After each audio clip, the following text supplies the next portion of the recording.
हल की 48 वर्षीय डेबोरा पर कामुक भूत ने हमला किया था। उनका कहना है कि मैंने हाल ही में सफाई पूरी की थी और मैं अपनी किचन टेबल पर बैठी थी, तभी मेरे ऊपर एक अजब सा एहसास हुआ।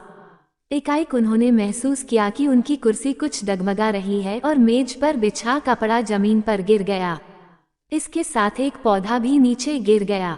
सब कुछ धुंधला सा मालूम हुआ, लेकिन मैंने अपने पर नियंत्रण बनाए रखा। मैंने किचन की खिड़की के सामने एक धुंधला सा बादल तैरता देखा।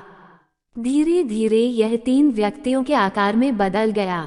इनमें से एक काली पेंट और सफेद शर्ट पहने 30 से अधिक की उम्र का अच्छा दिखने वाला आदमी था। उसकी बगल में एक महिला थी। यह महिला भी करीब 30 वर्ष की थी और लंबा पिंक ड्रेस पहने थी। फर्श पर करीब 5 वर्ष की एक छोटी बच्ची थी। उसके बाल सुनहरे थे। वह पूरी तरह से मासूमियत का अवतार लग रही थी। बुरी तरह से भयभीत डेबोरा अपने घर से बाहर भागी।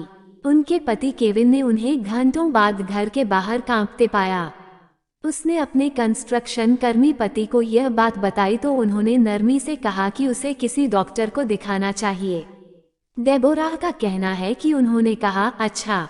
उन्होंने सोचा कि वे किसी सपने से भयभीत हो गई हैं। अगले दिन उन्होंने एक डॉक्टर को दिखाया, लेकिन डॉक्टर ने उन्हें चिंता से राहत पाने के लिए कुछ अवसादरोधी दवाएं दे दी। लेकिन जल्दी ही उन्हें एहसास हुआ कि जो कुछ हो रहा है कि उसकी कोई दवा नहीं थी। उस दिन भूतों की बारात आई और उन्होंने पति पत्नी को इतना डरा दिया कि उन्हें अंततः घर छोड़कर भागना पड़ा। घर में जो बर्तनों के रगड़े जाने की विचित्र आवाजें अब तक आती थीं और किचन में रोशनी का भूतिया गोला दिखाई देता था, वह और भी बदतर स्थिति में बदल गया। पुरुष भूत उनके शरीर से चिपक जाता और उनके मुंह पर जोर जोर से सांस लेता। वे डर के मारे जड़ हो गईं, लेकिन फिर भी उन्होंने जोर से आवाज देकर पूछा, वहाँ कौन है? एक आवाज आई, यहाँ मार्क है और वह तुम्हें गौर से देख रहा है। डेबोरा का कहना है कि संभवतः महिला भूत का नाम क्लेयर था और मार्क उनके पूरे शरीर को यौन संतुष्टि के लिए सहला रहा था। उनका कहना था कि उसके बाद उन्होंने समझ लिया कि मार्क उनसे क्या चाहता था। वह मेरी ड्रेस खींचता था और एक बार उसने मुझे सोफा पर गिरा दिया और मेरे ऊपर सवार हो गया। एक रात जब मैं सोने वाली थी कि रजाई हट गई और मैंने मार्क का हाथ अपनी जांघ पर अनुभव किया। उनका कहना था कि वे बाथरूम से घर घराहट और आह आह की आवाजें सुनती। डेबोरा और केविन का 23 वर्ष पुराना वैवाहिक जीवन टूटने लगा क्योंकि दोनों अलग अलग सोने लगे थे। डेबोरा कहती हैं कि जब उनके दोस्त केविन से बात करने की कोशिश करते तो उसका व्यवहार विचित्र हो जाता और वह गुस्सा करने लगता। एक दिन उसने गुस्से से पूछा कि क्या तुम भूत वाली अपनी कहानी भूल गई हो? एक दिन जब वे बाथरूम के दरवाजे के पास से निकल रही थी, उन्हें लगा कि केविन किसी से अपने मोबाइल फोन पर किसी से फुसफुसाकर बात कर रहा है। ऐसा लगा कि वह कह रहा हो, हाँ यही करो।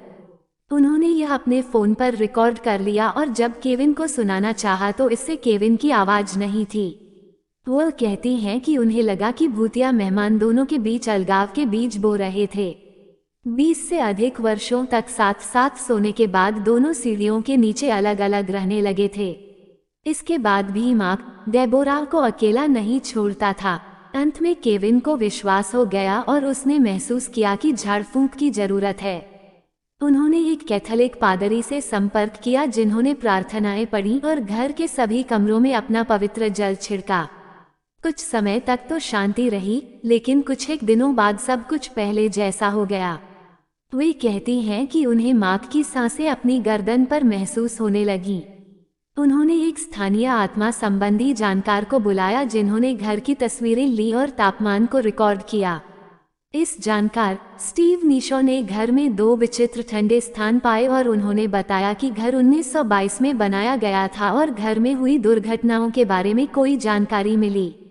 स्टीव का कहना है कि डेबोरा और स्टीव को भूतिया परेशानी से गुजरना पड़ा जिसका कोई कारण समझ में नहीं आता है। एक दिन डेबोरा ने केविन से कहा कि अब बहुत हो गया, मैं इसे और सहन नहीं कर सकती हूँ। वे किराए के मकान में रहने के लिए चले गए जहां वे अब भी 1 से अधिक वर्ष से रह रहे हैं। डेबोरा का कहना है कि संभव है कि मुझ में कोई आत्मिक क्षमता हो, लेकिन मुझे खुशी है कि अंत में मुझे कामोत्तेजित रहने वाले भूत से छुटकारा मिल गया है। तो फिर कैसा लगा हमारा यह वीडियो, कमेंट में जरूर बताएं। वीडियो को लाइक करें, चैनल को सब्सक्राइब करें। धन्यवाद।